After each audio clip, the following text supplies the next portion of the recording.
So we have just we have just inserted slicers to be able to filter this data based on different parameters.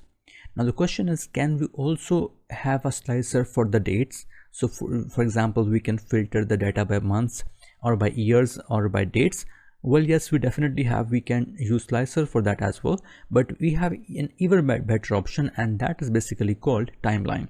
So to insert timeline, to be able to filter data on the basis of time, all I have to do is that I have to go back to my top bar here and click on analyze, and here right beside the slicer you will see the option of insert timeline.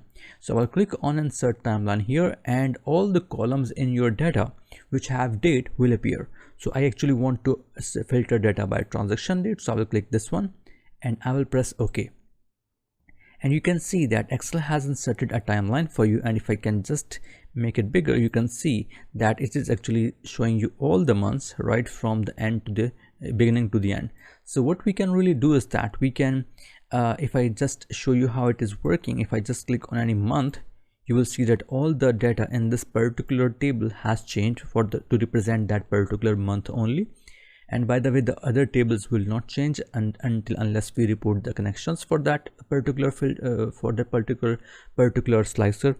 And if I click on any other month, you will see that the values will actually change.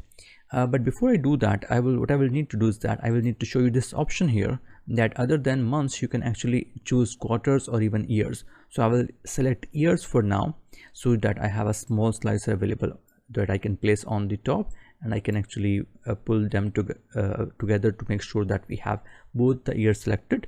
And now I will just right click on this slicer here, and I will click on report connection, and I will select all the tables that are available in this particular sheet.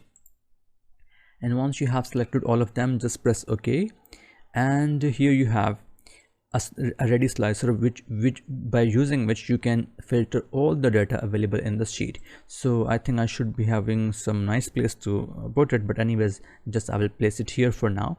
And now if I press 2018, all the different tables should change accordingly. And by the way, before I click on 2018, just to remind you, in 2018 we only had sales from US, right? No sales from Mexico and Canada. Now I'm clicking on 2018, and here you go, we don't have any sales from Canada. All the values have reduced to 176 actually, to represent the same sales that was coming from USA in that particular year. Now I will press on 2019, and all the different countries would appear. So in 2019 we have total sales from USA, Mexico and Canada combined together 369, and these values have also been adjusted accordingly to represent 2019 and 18 as well. If you have to bring in both of these countries together, you can click on this remove filter, or you can just click here and drag it towards the left, and you can see that now we have data from both of the years.